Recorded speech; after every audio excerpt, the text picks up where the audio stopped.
아멘. 우리의 귀한 믿음의 고백인 줄 믿습니다. 주님이 이 아침 말씀으로 나를 이기시고 말씀으로 내 안에 승리하심을 우리 함께 믿음으로 고백합니다. 우리 함께 은혜 나누실 본문 말씀은 요한복음 11장 17절부터 44절까지 말씀입니다. 요한복음 11장 17절부터 44절까지의 말씀입니다. 우리 본문에 오늘은 긴 구절인데요, 한 절씩 교독해서 읽도록 하겠습니다. 시작. 예수께서 와서 보시니 나사로가 무덤에 있은지 이미 나으리라.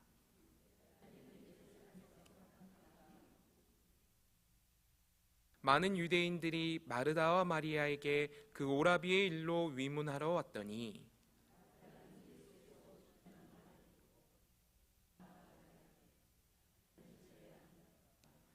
마르다가 예수께 여짜오되 주께서 여기 계셨더라면 내 오라버니가 죽지 아니하였겠나이다.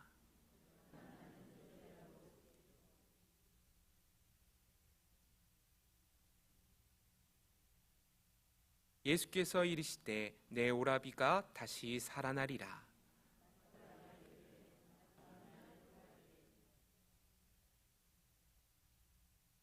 예수께서 이르시되 나는 부활이요 생명이니 나를 믿는 자는 죽어도 살겠고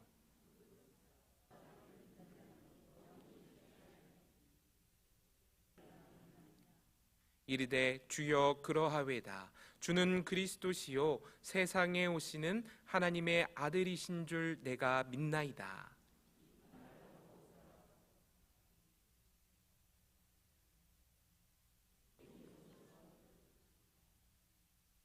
마리아가 이 말을 듣고 급히 일어나 예수께 나아가매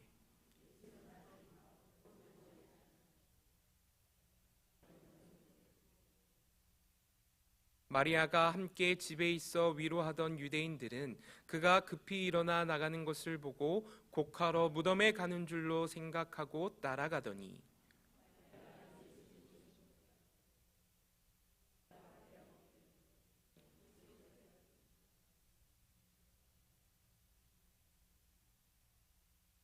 예수께서 그가 우는 것과 또 함께 온 유대인들이 우는 것을 보시고 심령에 비통히 여기시고 불쌍히 여기사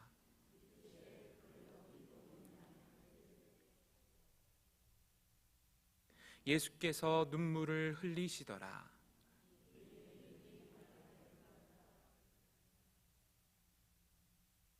그중 어떤 이는 말하되 맹인의 눈을 뜨게 한 이 사람이 그 사람은 죽지 않게 할 수 없었더냐 하더라.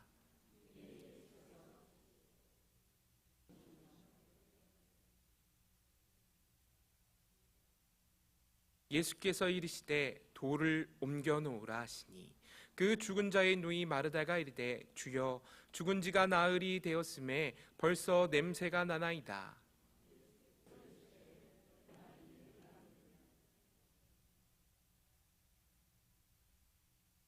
돌을 옮겨 놓으니 예수께서 눈을 들어 우러러 보시고 이르시되 아버지여 내 말을 들으신 것을 감사하나이다.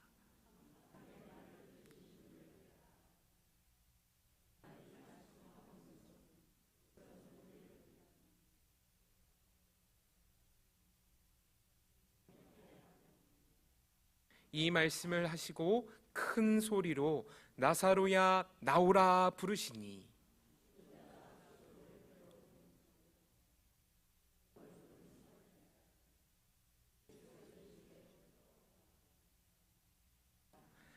아멘, 아멘입니다. 어느 한 명의 서부의 카우보이가 벽에 무작위로 총을 쏘았습니다. 그리고는 총알이 가장 많이 박혀있는 곳에 가서 관역을 그려놓고는 자신을 명사수라고 주장했습니다. 사람들은 총알이 박힌 관역만 보고 이 카우보이를 명사수라고 생각합니다. 또 카우보이 스스로도 가운데 총알이 멋지게 박혀있는 관역을 보고는 자신이 만든 것이었음에도 불구하고 자신을 명사수로 착각하게 됩니다. 사람들도 착각하고 자신도 착각하게 된 것이지요. 이것을 경제학에서는 텍사스 명사수의 오류라고 말합니다. 어쩌다 만들어진 나의 가짜 모습을 나의 진짜 모습인 것처럼 착각해 버리고 만다는 것이지요. 사실 객관적인 시각을 갖는 것은 결코 쉽지 않습니다. 우리는 스스로에 대해서 과대평가하기도 하고 또 어떠할 때는 과소평가하기도 합니다. 뿐만 아니라 가까운 사람에 대해서도 객관적인 사실과 평가보다는 마음에 품은 감정과 생각을 따라서 치우친 평가를 내리곤 합니다. 쉽게 착각한다는 것입니다. 가령 저희 어머니께서는 지금도 착각하는 것이 저희 누나들이 머리는 좋은데 공부를 안 해서 성적이 좋지 않았다고 착각하고 계십니다. 학교에서 받아온 성적표라는 객관적인 사실보다는 소중한 내 딸이라는 내 안의 감정과 마음이 먼저 작용하게 된 것이지요. 맞습니다. 우리는 사실 수많은 착각 속의 삶을 살아갑니다. 가끔은 제정신이라는 책을 보면 저자인 고려대학의 허태균 교수는 우리 인간 모두는 착각에 빠져 산다고 말했습니다. 그리고는 사람들이 흔히 하는 착각들을 열거해 놓았는데요. 우리에게 적용되는 것이 있는지 제가 한번 읽어드리도록 하겠습니다. 나는 평균 이상이라는 착각, 나는 좋은 사람이라는 착각, 나는 아니라는 착각, 나는 처음부터 알고 있었다는 착각, 내게 나서야 일이 된다는 착각, 물만 마셨는데 살이 쪘다는 저에게 적용되는 착각이네요. 시어머니가 하는 착각으로는 며느리를 딸처럼 대하고 있다는 착각, 대학생들은 대학만 졸업하면 앞날이 확 필 것이라는 착각, 꼬마들은 울고 떼쓰면 다 되는 줄 아는 착각, 연애하는 남녀는 결혼만 하면 깨가 쏟아질 것이라 생각하는 착각, 마지막으로는 나는 착각하지 않고 있다는 착각이라고 합니다. 사실 신앙에 있어서도 우리는 많은 순간 착각하며 살아갑니다. 교회의 신앙이 내 신앙인 것으로 착각하고 가까운 가족이나 친구의 신앙을 마치 나의 신앙인 것처럼 여기면서 착각할 때가 있습니다. 큰 교회를 다니고 훌륭한 신앙인을 가족으로 두었기에 내 믿음이 좋은 줄 착각했는데 실상 삶의 작은 문제 앞에서도 여실히 무너져 내리는 나의 연약한 믿음을 마주할 때가 있지요. 사랑하는 성도님들, 이 아침 착각의 안개를 걷어버리고 하나님의 말씀의 빛으로 우리를 비추어 보았으면 좋겠습니다. 우리는 하나님 앞에 어떠한 자들입니까?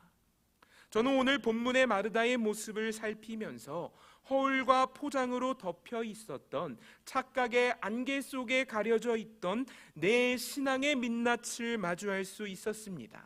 실제적인 나의 모습을 보았습니다. 그 모습이 무엇인지를 오늘 본문을 통해 함께 살펴보았으면 좋겠습니다. 우리가 오늘 본문을 통해 함께 살펴보기 원하는 것, 첫 번째는 바로 연약하고 흔들리는 나의 모습입니다. 사랑하는 성도님들, 우리는 어떠한 자들입니까? 나의 실제가 무엇입니까? 흔들리지 않는 든든한 믿음을 가졌고 언제 어디서나 주를 굳건히 의지하며 살아가는 신실한 믿음의 사람입니까? 유라굴로와 같은 풍랑을 만나도 담대하고 사자굴에 던져지고 풀무불에 던져져도 결코 믿음을 타협하지 않는 신실한 믿음의 사람입니까? 우리의 내면을 한번 살펴보았으면 좋겠습니다. 우리의 내면에 무엇이 보이십니까? 두려움이 보이지 않으십니까? 근심과 염려가 보이지 않으십니까? 흔들리는 연약한 나의 믿음이 보이지 않으십니까? 맞습니다. 사실 우리는 연약한 자들입니다. 본문의 상황을 한번 살펴볼까요? 마르다의 가정에 가장 소중했던 나사로가 죽게 되었습니다. 마르다와 마리아에게 나사로는 참 소중한 오빠였습니다. 그들의 가정에 하나 남은 기둥과 같았던 사람이지요. 이 나사로마저 죽게 된다면 남성 중심의 사회였던 유대에서 여자들이었던 마리아와 마르다가 정상적인 삶을 살아가기란 참으로 힘들 것이 분명합니다. 이에 그들은 이러한 삶의 위기 앞에 예수님의 도우심을 청합니다. 절망의 순간 삶의 위기 앞에서 예수님을 불렀다는 것입니다. 나사로를 고치실 것이란 믿음이 없었다면 보일 수 없던 행동이지요. 삶의 위기 가운데 예수님을 찾고 의지하는 것, 믿음의 사람들의 올바른 반응입니다.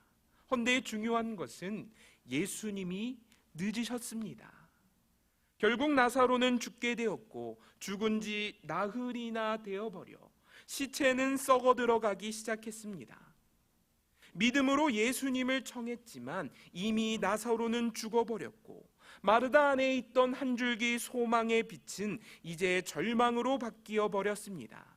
믿음으로 예수님을 향해 나아갔지만 나사로가 죽었다는 현실의 암담한 상황에 결국 마르다의 마음이 무너져 내렸습니다.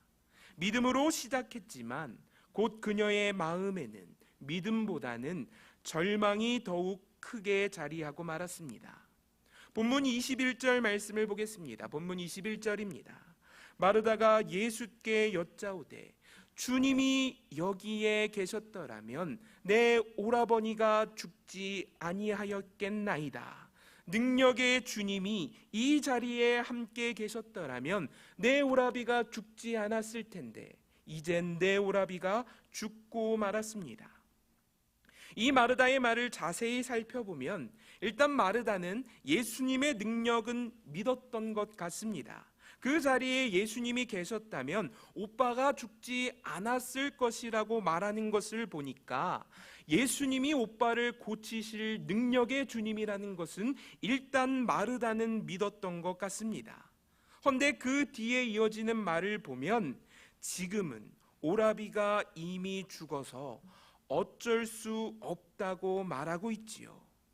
예수님의 능력은 믿지만 이미 늦었다는 것입니다. 쉽게 말해서 믿지만 믿지 않는 애매한 모습을 보여주는 것입니다. 고치실 것은 믿지만 살리실 것은 못 믿는 것이지요. 한편으로는 믿고 한편으로는 믿지 않는 것입니다. 이러한 마르다를 향해 본문 23절에 예수께서 말씀하십니다. 예수께서 이르시되 네 오라비가 다시 살아나리라. 아멘. 예수님이 그 자리에 함께 하신 목적을 분명히 말씀합니다. 나사로를 살리시겠다는 것입니다. 허나 이러한 예수님의 말씀에 대한 마르다의 대답이 무엇입니까? 24절을 보겠습니다. 마르다가 이르되 마지막 날 부활 때에는 다시 살아날 줄을 내가 아나이다. 주님이 나사로를 살리시겠다 말씀하시니 마르다가 말하는 것입니다. 네, 예수님, 마지막 날 부활 때에는 예수님이 나사로를 살리실 것을 내가 압니다. 예수님이 나사로를 살리실 것을 내가 믿습니다. 그러나 지금은 아니지요. 사람을 살리는 예수님의 능력을 알지만 그 능력이 나타날 때가 지금은 아니라는 것입니다. 어느 때에 나타날 예수님의 능력은 알고 있지만 그 능력이 지금 나의 삶에 나타날 수 있다는 것은 모르고 있는 것이지요. 정리해서 말씀드립니다. 지금 마르다는 믿지만 믿지 않고 있고 알지만 모르는 모습을 보여줍니다. 참 이상한 표현이지요. 믿지만 믿지 않고 알지만 모릅니다. 사랑하는 성도님들, 헌데 이 마르다의 모습이 사실 우리와 비슷하지 않습니까? 우리는 성경을 통해 예수님이 행하신 놀라운 기적과 이적을 수없이 들어 알고 있습니다. 예수님의 능력을 모르는 성도님들 계십니까? 예수님 어떠한 분이십니까? 우리 예수님 메마른 광야에 만나와 메추라기를 내리셨고 믿음의 사람들의 함성 소리에 여리고를 부수셨던 능력의 주님입니다. 우리는 성경을 통해 예수님의 능력과 그분의 신성과 그분의 전지전능함을 익히 들어 알고 있습니다. 우리가 믿고 알고 있는 예수님은 전지전능한 능력의 하나님 아니십니까? 허나 우리의 삶을 돌아보면 우리는 삶의 많은 순간 믿지만 믿지 않는 것처럼 행동합니다. 예수님의 전지전능한 능력을 알지만 모르는 것처럼 살아갑니다. 하나님이 나의 도움이 되신 것을 믿고 알면서도 믿지 않는 것처럼 두려워하고, 하나님의 능력을 알면서도 모르는 것처럼 근심하며 걱정합니다. 맞습니다. 우리는 우리가 알고 믿는 것을 현실의 삶에 적용할 때 많은 순간 연약한 모습을 보일 때가 있습니다. 가령 놀이공원에서 롤러코스터를 탈 때 우리는 이것이 안전하다는 것을 믿고 또한 알고 있습니다. 사실 놀이공원의 놀이기구가 얼마나 안전합니까? 안전벨트가 꽉 우리를 붙들어 줍니다.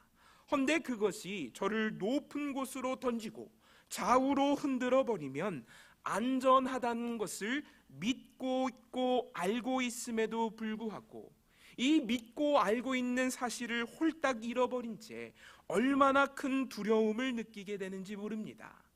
공포 영화를 볼 때도 그렇지요. 영화에 나오는 무시무시한 괴물이 가짜라는 것을 모르는 분 계십니까? 가짜라는 것을 다 알고 있고 믿고 있음에도 불구하고 얼마나 무서운지 모릅니다.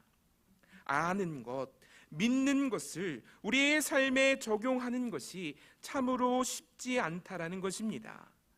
맞습니다. 사실 우리는 이렇게 흔들리는 자들입니다. 오락가락하는 자들입니다.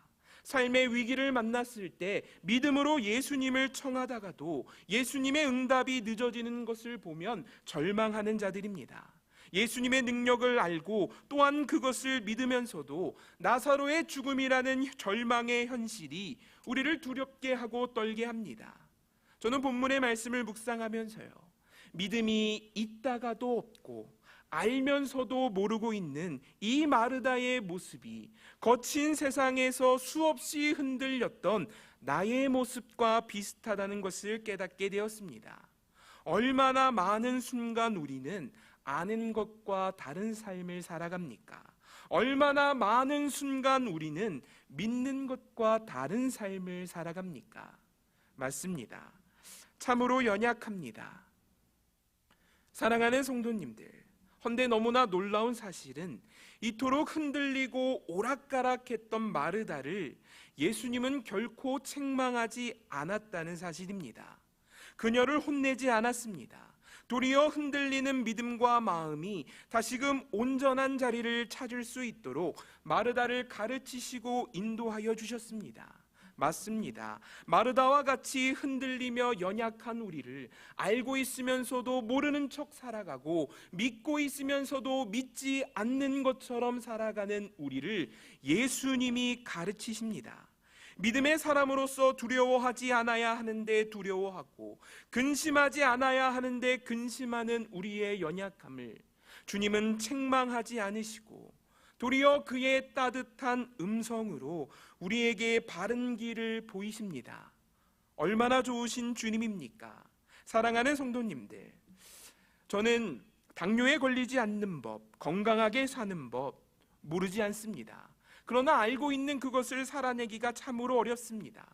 36년째 다이어트를 하고 있는 저는 다이어트 방법에 있어서는 모르는 게 없는 다이어트 도사입니다. 허나 아는 대로 못하는 게 문제입니다. 알고 있음에도 불구하고 고난 앞에 흔들리고 두렵고 걱정하며 답답해하는 것이 연약한 우리의 모습입니다.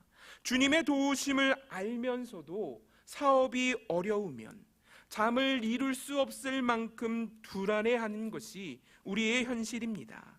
마르다가 그랬지요. 믿고 있고 알고 있지만 마주한 현실이 너무도 어려운 것입니다.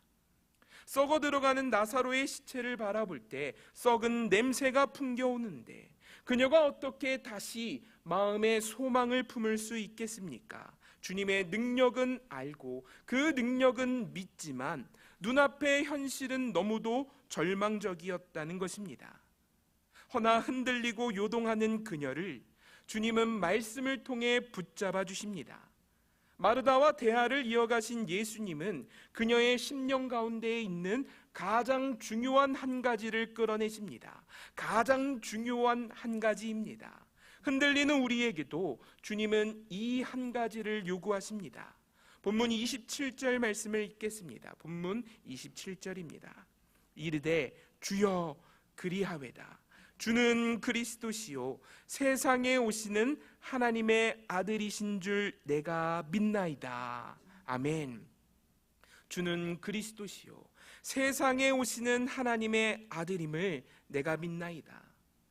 마르다의 이 고백을 끝으로 예수님은 마르다와의 대화를 마치십니다. 다 되었다는 것이지요. 무엇이 되었습니까? 절망의 상황, 흔들리는 마음의 상태, 그 와중에도 주님을 향한 고백이 되었습니다.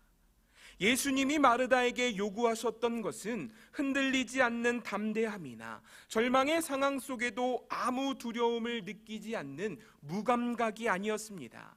우리의 연약함을 아시는 주님은, 흔들리는 우리의 마음을 다 아시는 주님은 우리에게 흔들림 중에도 변함없는 믿음을 요구하시는 것이 아니라 주님을 향한 신앙의 고백을 요구하십니다. 흔들림 중에도 변함없이 예수를 주라 고백할 수 있는 주님을 향한 믿음의 고백을 원하신다라는 것입니다.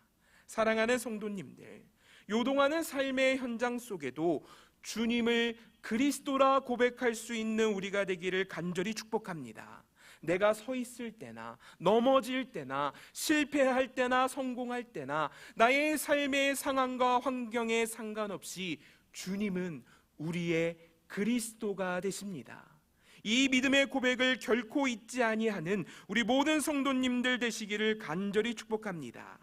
주님이 마르다에게 원하셨던 것이 바로 이것입니다. 삶의 조건과 환경에 상관없이 주님을 그리스도라 부를 수 있는 믿음의 고백입니다. 사랑하는 성도님들, 우리는 어떻게 그리스도인이 되었습니까?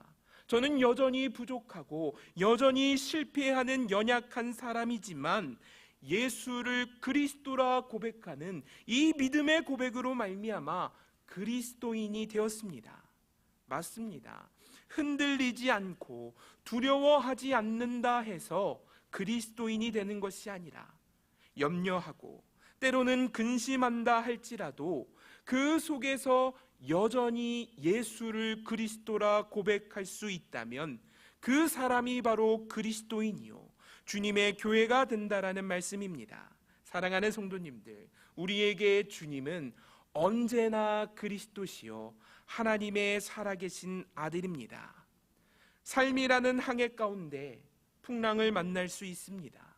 그 속에서 주님의 능력을 알고 믿고 있음에도 불구하고 세상이 우리를 잡아 거칠게 흔들 때 연약한 우리는 떨며 두려워 근심할 수 있겠습니다.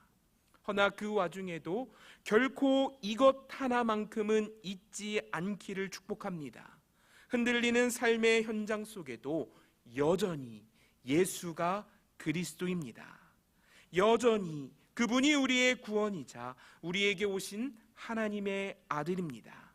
이 고백을 결코 잊지 아니하는 우리 모든 성도님들 되었으면 좋겠습니다. 앞서 말씀드릴 때 우리는 우리의 실제가 무엇인지를 마주하자고 말씀드렸습니다. 마르다를 통해서 마주했던 나의 실제는 나는 연약하고 부족하지만 예수를 주라 부를 수 있는 그리스도인이라는 것이었습니다. 그렇다면 이제 우리와 함께 하시는 예수님의 실제를 마주합시다. 오늘 본문을 통해 함께 나눌 두 번째 교훈이 바로 이것입니다. 예수님의 어떠한 분이신지 그분의 실제를 마주합시다. 사랑하는 성도님들, 우리에게 예수님은 어떠한 분이십니까? 가만히 마음의 눈을 열어 예수님을 바라봅시다. 예수님은 나에게 어떠한 분이셨습니까? 오늘 본문을 통해 우리가 함께 마주할 수 있는 예수님의 실제는 그분은 완전한 사랑이라는 것입니다. 예수님은 우리를 향한 하나님의 완전한 사랑입니다. 오늘 본문에는요, 놀라운 장면이 하나 있습니다. 찰스 스펄전 목사님은 우리가 깊은 주의를 기울여야 하는 놀랄만한 사실이 기록되어 있다고 표현합니다. 쉽게 말해서 아주 깜짝 놀랄 사실이 기록되어 있다는 것이지요. 깊은 주의를 기울일 만한 놀라운 사실, 그것은 바로 예수님이 눈물을 흘리시는 장면입니다. 우리 본문 35절을 보겠습니다. 예수께서 하나님의 아들이 천지를 지으신 창조주가 눈물을 흘리시더라. 우리 PPT 계속 띄워주셨으면 좋겠습니다. 너무 감동이 되는 말씀 아닙니까? 예수께서 눈물을 흘리시더라. 사랑하는 성도님들, 천지를 지으신 하나님의 아들이, 만군의 주님이 눈물을 흘리고 계십니다. 원하시는 모든 것을 이루시며 천지를 통치하시는 모든 만물의 창조자가 눈물을 흘리고 계십니다. 보통 우리는 어떨 때 눈물을 흘립니까? 마음의 감정이 격양되면 눈물을 흘리지요. 슬픔이 내 안에 한도 초과되어서 마음에 넘쳐나게 되어질 때 눈물이 흐르거나, 기쁨이 내 안에 한도 초과가 되어서 그 감정이 넘쳐 흐르게 될 때 우리는 눈물을 흐릅니다. 쉽게 말해서 감당할 수 없는 마음에 큰 일이 생길 때 우리는 눈물을 흘리게 됩니다. 그렇다면 예수님에게 감당할 수 없는 큰 일이 무엇입니까?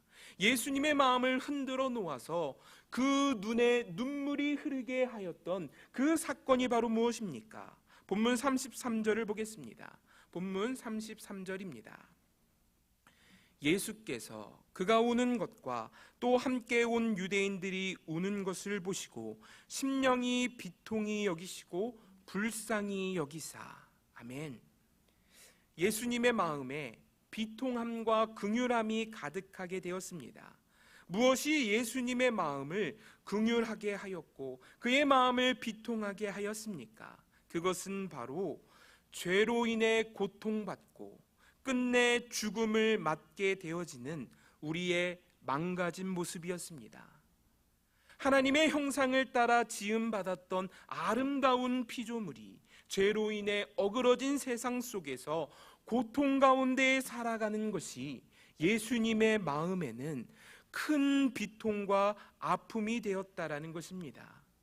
이것을 찰스 스펄전 목사님은 마틴 루터의 설교를 인용해서 이렇게 표현합니다. 죄로 말미암아 생겨난 고통스러운 질병과 죽음, 우리 삶의 황폐함으로 인해 예수님의 마음이 이처럼 심하게 동요되셨다는 것이다. 죄와 사망의 권세가 기승을 부려 그가 사랑하시는 마리아와 같은 그의 백성을 극한 슬픔과 낙심으로 몰아간다는 것이 주님에게는 적개심에 가까운 끓어오르는 분노의 대상이 되었던 것이다. 우리가 겪는 고통스러운 질병과 죽음, 우리를 극심한 슬픔과 낙심으로 몰고 가는 죄의 영향력을 생각할 때 예수님은 눈물을 흘리셨습니다. 사랑하는 성도님들, 놀랍지 않으십니까? 예수님의 마음을 요동하게 한 것은 다름 아닌 우리의 아픔과 고통이었습니다.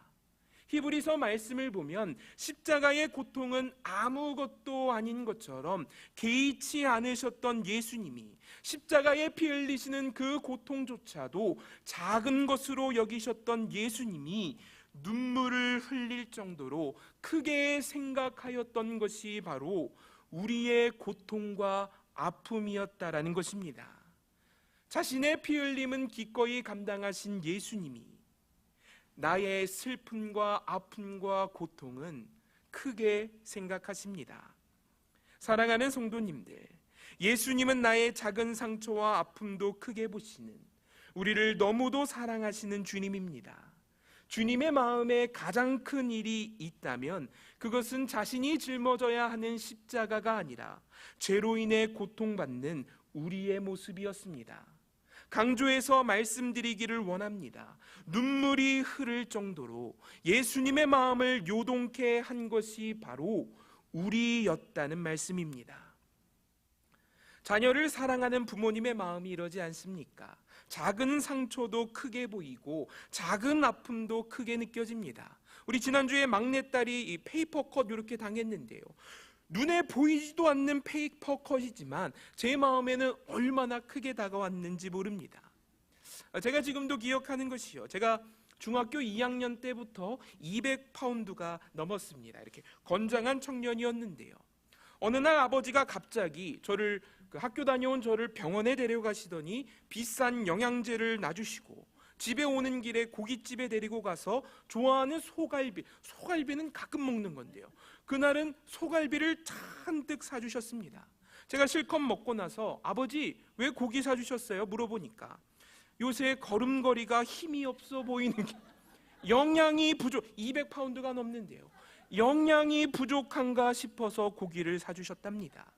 학교 가기 싫어서 걸음걸이에 힘이 없었는데 200파운드의 하루 세 끼를 잘 먹는 아들이었는데 걸음걸이 몇 걸음 힘없게 걸었다고 사랑하는 아버지는 영양실조를 걱정하셨습니다. 사실 그렇습니다. 부모의 마음에 자녀들의 고통만큼 큰일이 있겠습니까? 자녀들의 일만큼 아픔이 되는 게 있겠습니까?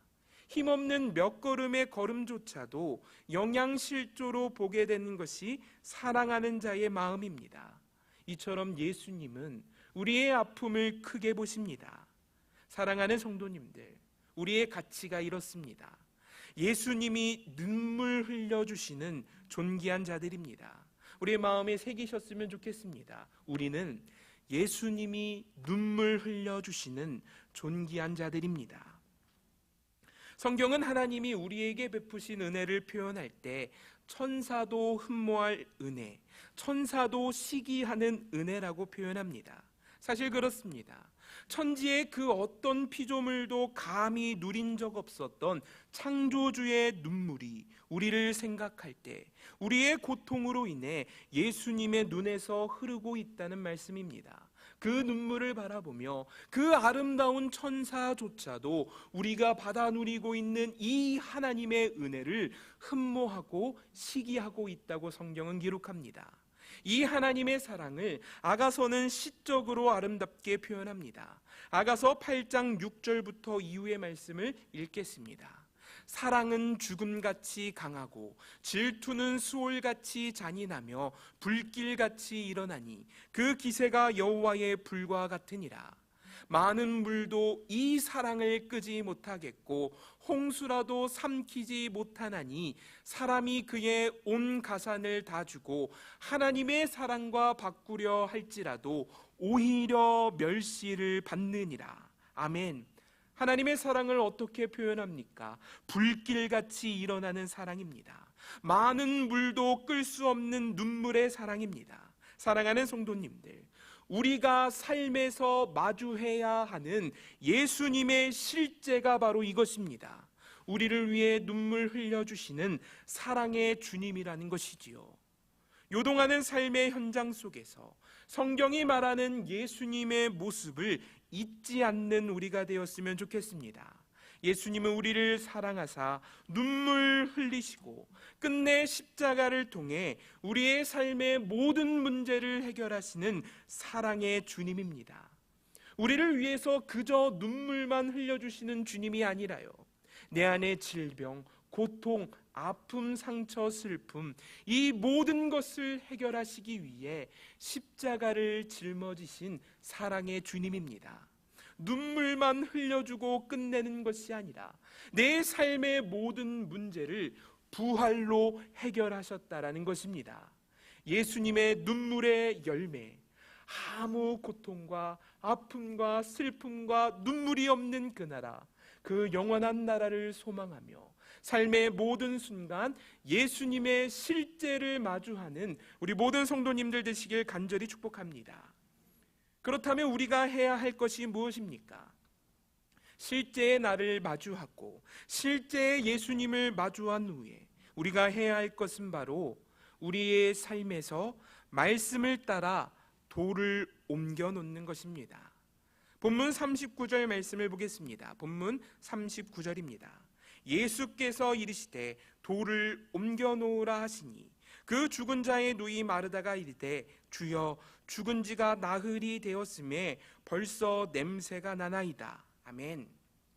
나사로의 무덤을 꽉 막고 있는 큰 돌덩이를 주님은 우리 보고 옮기라 말씀합니다. 사랑하는 성도님들, 우리는 연약합니다. 할 수 있는 것이 많지 않습니다. 그러나 예수님은 어떠한 분이십니까? 능력에 충만한 주님입니다. 예수님께는 모든 것이 가능합니다. 헌데 너무나 놀라운 것은 말씀으로 이 돌을 단번에 옮기실 수 있는 능력의 주님이 그 일을 우리에게 맡기신다는 사실입니다. 우리의 연약함을 아시는 주님은요, 우리에게 나사로를 살리라고 말씀하시지 않으셨습니다. 할 수 있는 것을 시키셨습니다. 나사로를 살리시는 것이 주님의 역할이라면 주님이 우리에게 맡기신 역할은 내가 할 수 있는 것, 주의 말씀을 따라 돌을 옮겨 놓는 것입니다. 사랑하는 성도님들, 믿음으로 돌을 옮기는 우리가 되길 간절히 축복합니다. 절망의 돌을 옮기고 낙심의 돌을 옮기고 불신과 의심의 돌을 옮기는 것입니다. 시체에서 썩은 내가 나는 것처럼 지독한 현실의 상황이 우리를 낙심케 하고 절망케 한다 할지라도 주의 말씀을 따라 내가 오늘 할 수 있는 감사로, 찬송으로, 소망으로 살아가는 것, 이것이 바로 돌을 옮기는 믿음의 삶이라는 말씀입니다. 사랑하는 성도님들, 주님은요, 주님의 역할을 신실하게 감당하십니다. 우리가 돌을 옮겨 놓으면 주님은 나사로를 살리십니다. 이에 우리는 믿음으로 순종하며 주님이 우리에게 맡기신 오늘의 말씀을 따라 살아가면 된다는 말씀입니다.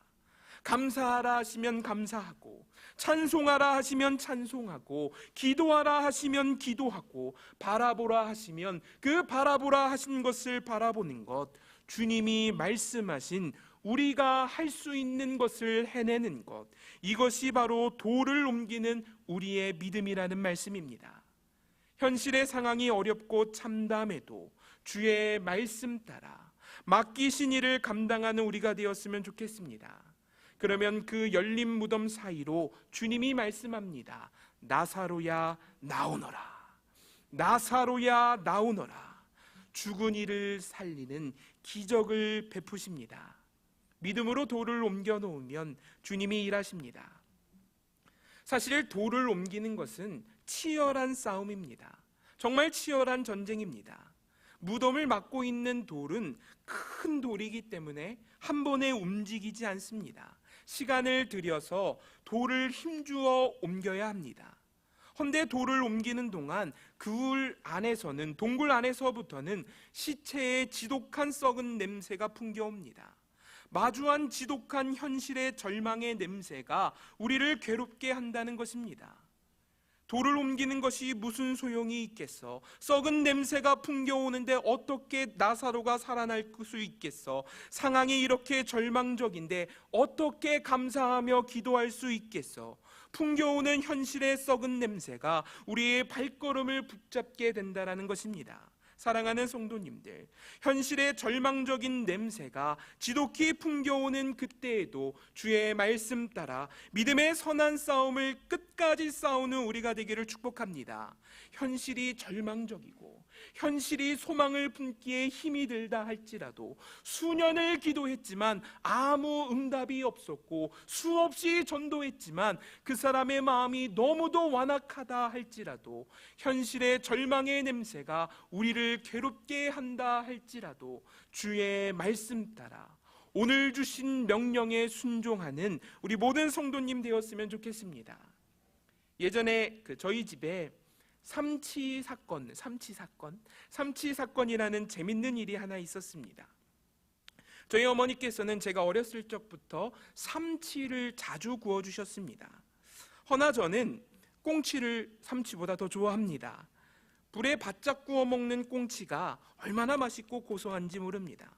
그래서 어느 날 제가 어머니께 말씀을 드렸습니다. 어머니, 다음에는 삼치 말고 꽁치를 구워주세요. 근데 어머니가 다음에 생선을 사오셨는데 봉투를 딱 열어보니까 삼치가 들어있는 것입니다. 그래서 제가 어머니에게, 어머니, 제가 삼치 말고 꽁치 사달라 했는데 왜 삼치를 사오셨어요? 그랬더니 저희 어머니 하시는 말씀이, 꽁치는 뼈만 많고 먹을 게 없어서 사기 힘들었다 그러시는 거예요. 그래서 다음에는 꼭 꽁치를 사다 주세요 그랬는데, 다음 주에 어머니가 생선을 사오셨는데 또 삼치를 사오신 겁니다. 그래서 제가 어머니에게 말씀드렸어요. 어머니, 제가 꽁치 사달라 그랬는데 왜 삼치 사주셨어요? 그랬더니 어머니가 또 하시는 말씀이, 꽁치는 뼈만 많고 먹을 게 없어서 사러 가도 살 수가 없다 그러시는 거예요. 그래서 제가 이번에는 마트를 갈 때 따라갔습니다. 어머니한테 가는 길에 말씀드렸어요. 어머니, 우리는 지금 삼치가 아닌 꽁치를 사러 가는 길입니다. 근데 마트를 가고 있는데 동네의 아주머니께서 저희 어머니에게 말씀하시는 거예요. 어이, 권사님, 아들 데리고 어디 가세요? 그때 저희 어머니 하시는 말씀이, 삼치 사러 가. 제가 깜짝 놀라서 어머니에게 말씀드렸습니다. 어머니, 저희는 삼치가 아닌 꽁치를 사러 가는 거예요. 그랬더니 어머니 또 하시는 말씀이, 꽁치는 뼈만 많고 먹을 게 없어서 삼치를 샀으면 좋겠다 그러시는 거예요. 이번엔 마트에 도착했습니다. 생선 가판 앞에 가서 어머니께서 아저씨를 이렇게 쳐다보시더니, 아저씨, 삼치 주세요 또 하시는. 제가 얼른 아저씨의 손을 잡고 저희는 꽁치 사러 왔습니다. 삼치가 아닌 꽁치 주세요 말씀드렸습니다. 그랬더니 저희 어머니 또 하시는 말씀이, 꽁치는 뼈만 많고 먹을 게 없다라고 말씀하셨습니다.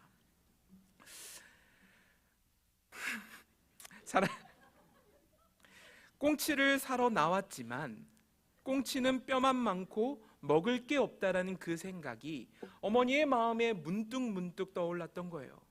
삼치를 사러 나아가는 길이었지만 중간중간 문득 떠오르는 뼈가 없는 꽁치의 모습이, 뼈가 많은 꽁치의 모습이 어머니의 마음을 바꾸어 놓고 흔들어 놓았다라는 것입니다. 결국 끝까지 어머니 곁에 서 있던 저는 그날 결국 그토록 바라던 꽁치를 먹을 수 있었습니다. 사랑하는 성도님들, 사실 우리 믿음의 삶이 이렇지 않습니까? 믿음으로 돌을 옮기려 하는데 중간중간 끼어드는 다른 생각들이 이 돌을 옮기는 걸음을 방해합니다.